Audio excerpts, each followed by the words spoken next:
এই অধ্যাপক গোলাম আজম সাহেবকেই তিনি নিষিদ্ধ ঘোষণা করেছিলেন নারায়ণগঞ্জের মাটিতে।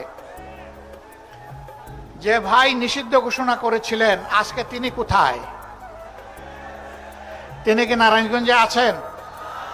অহংকার ভালো জিনিস নয়।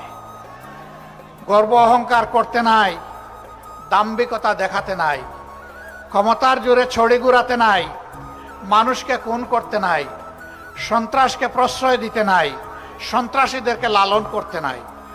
এই কাজগুলো যারা করেন, দুনিয়ায় তারা তাদের করুণ পরিণতির একটা অংশ ভোগ করেন, এবং আখিরাতে আদালতে at the day of final judgment Allah তাআলা তাদেরকে শুলে চড়াবেন সেদিন।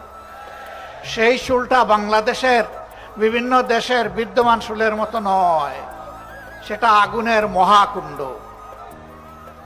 আল্লাহকে ভয় করুন, দাম্ভিকতা অহংকার পরিহার করুন, তওবা করুন, আগে মানুষ হন, তারপরে মুমিন হন।